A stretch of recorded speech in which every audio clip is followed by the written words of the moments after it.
Dharmendra ji, good morning sir. कहाँ से बात कर रहे हैं आप? Good morning ma'am.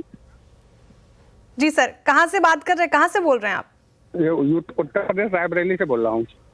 जी जी जी सर, आपका सवाल। जी, मेरा सवाल ये है कि मेरे पास भेल के जो है 100 शेयर हैं और वो भी जो है मतलब एकदम 52 वीक हाई पे ही लिया था मैंने। अब रेट तो इस समय याद नहीं आ रहा है क्योंकि मेरा नेटवर्क स्लो है।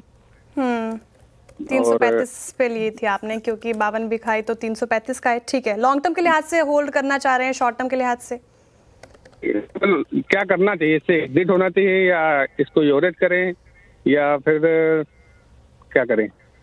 बिल्कुल। लॉन्ग टर्म में भी रुक सकते हैं, ऐसा कोई इशू नहीं है। ठीक ठीक है धर्मेंद्र जी, लॉन्ग टर्म के लिहाज से भी आप रुक सकते हैं। हाई साइड की खरीद है अमित जी इनकी। 335 का इसका 52 वीक हाई है, उसी के आसपास खरीदा है इन्होंने 337 के आसपास। अभी लॉस में 129 रुपये प्रति शेयर के लॉस चल रहे हैं। और ये देखिए 2 दिन पहले ही इसने अपना 52 वीक लो भी टेस्ट किया है इस पर्टिकुलर काउंटर में। BHEL क्या लग रहा है, एग्जिट कर लेना चाहिए या फिर इनका भाव वापस आता दिख रहा है आपको? जी, इनफैक्ट काफी तकलीफ हो रही है। उनका लॉस देख के लगभग 129 रुपीज का लॉस है, काफी अच्छा खासा loss. Almost he has lost 33 to 40% of his investment. जैसे कि मैं हर शो में कहता हूँ कि चाहे इन्वेस्टमेंट हो या ट्रेडिंग हो, एक स्टॉप लॉस जरूर लगाना चाहिए। बट हैविंग सेड दैट, देखिए ऑनेस्टली स्टॉक तो डाउन ट्रेंड में है ही। Continuously lower low lower highs बन रहे हैं और 200 डेमा के नीचे ट्रेड कर रहा है। लेकिन अगर हम एकदम नियर टर्म की बात करें तो लगभग 184 के लेवल पे स्टॉक ने एक डबल बॉटम बनाया है with a price divergence with RSI। तो मैं ये नहीं कहता कि बहुत जल्दी इनका कोई प्राइस रिकवर हो जाएगा, because that is very difficult. But जब तक 184 होल्ड है, एक बार थोड़ा सा होल्ड करना चाहिए। Maybe there will be slight recovery towards 200 215 के लेवल, वहां पे हम इसको फिर से रीअसेस कर लेंगे। तो इसे होल्ड करें with stop loss of 184 rupees. Okay, तो ये थी राय भारत हेवी इलेक्ट्रिकल्स के ऊपर। चलिए आगे बढ़ा जाए, और जो हमारे अगले दर्शक हैं नोएडा से हमारे साथ जुड़े हैं अरोड़ा जी। अरोड़ा जी नमस्कार। नमस्कार जी मैडम जी, क्या सवाल है आपका? मेरा सवाल बोलने से पहले मैं अपना CNBC आवाज की थैंक्स करना चाहता हूं कि इन्होंने आपने मेरा बहुत जल्दी जवाब ले लिया सवाल। और मैं एक रेगुलर व्यूअर हूं अपनी CNBC का। अब मेरा सवाल ये है कि मैंने मैनकाइंड फार्मा 2 सितंबर 2024 में लिया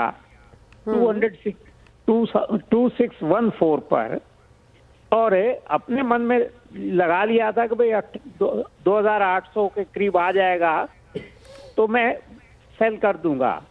आया भी लेवल, लेकिन उसी समय आपके CNBC ने कहा कि ये तो 3000 तक जाएगा। तो मैंने उसको रोक लिया। अब ये इतना नीचे आ गया है, मैं सोच रहा हूँ कि मैं क्या करूँ। इतना लॉस बुक करने को भी नहीं मन करता। कंपनी अच्छी लगती है, लेकिन कोई सपोर्ट या क्या करूं, कब तक वेट करूं कि भाई मेरा 10% CAGR प्रॉफिट बन जाए? ठीक है, ये बताइए कि मतलब आप लॉन्ग टर्म के लिए इसे होल्ड करके चल सकते हैं, राइट? ऐसा तो कुछ नहीं है कि अभी शॉर्ट टर्म के लिए हाथ से लिया है, लॉन्ग टर्म की अवधि के लिए होल्ड कर सकते हैं ना? कर सकते हैं, बिल्कुल कर सकते हैं। सितंबर में जैसे कि आपने बताया उस टाइम ने 26 सितंबर को मार्केट ने अपना 52 हफ्ते का मतलब ऑल टाइम हाई भी बनाया था निफ्टी ने। उसके बाद मार्केट में एक वॉलेटिलिटी डेफिनेटली देखने को मिली, और उसके बाद जिस तरीके से इवेंट्स प्ले आउट होते हुए दिखाई दिए हैं मार्केट के अंदर, और मेजॉरिटी ऑफ टाइम हमने ये देखा है कि पॉजिटिव इवेंट्स के बाद भी, पॉजिटिव आउटकम के बाद भी बाजार ने उस तरीके का रिएक्शन नहीं दिया है। और वही रिएक्शन अगर हम देखें तो स्टॉक स्पेसिफिक एक्शन में भी हमें देखने को मिला है।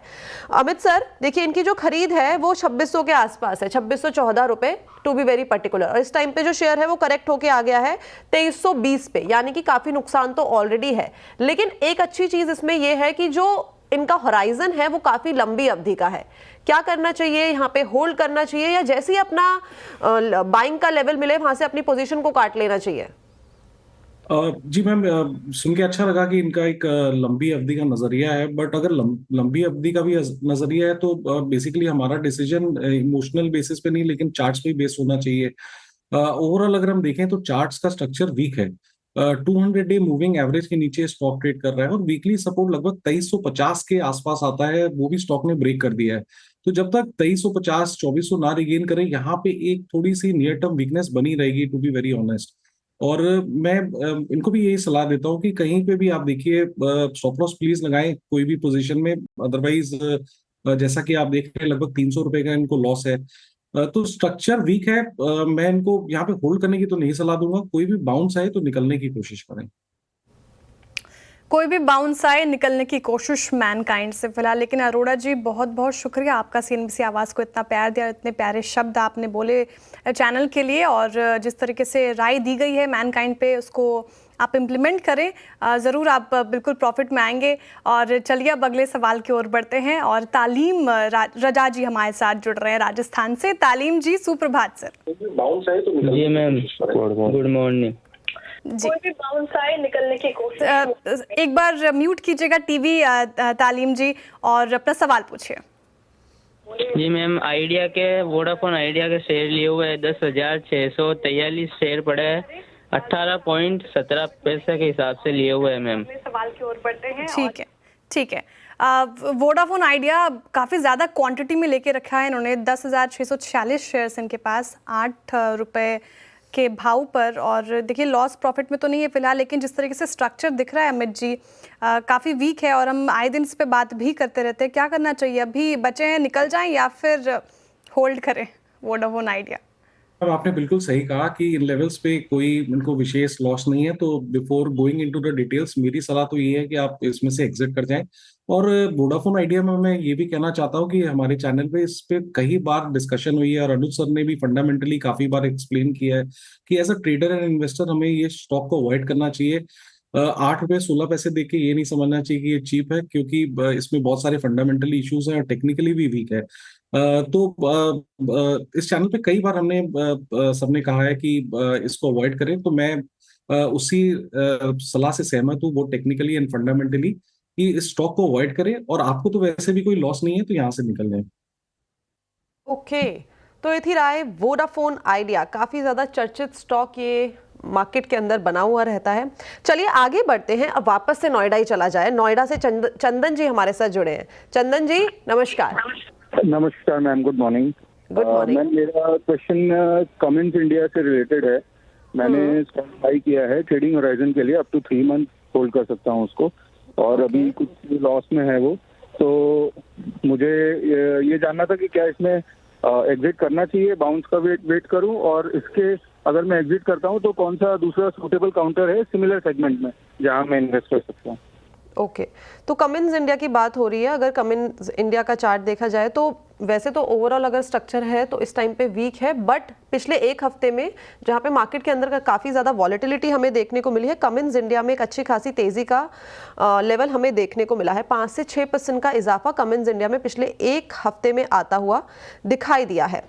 लेकिन अब जो खरीदारी का भाव है वो काफ़ी ज़्यादा अपर लेवल्स पे है, 3539, और इस टाइम पे अमित सर ये पूछ रहे हैं क्या यहाँ पे लॉस बुक कर लिया जाए और जितना पैसा है उसको शिफ्ट करके किसी दूसरे काउंटर में लगाया जाए, या किसी बाउंस बैक की वापस से उम्मीदें रखें कमिंस इंडिया पे?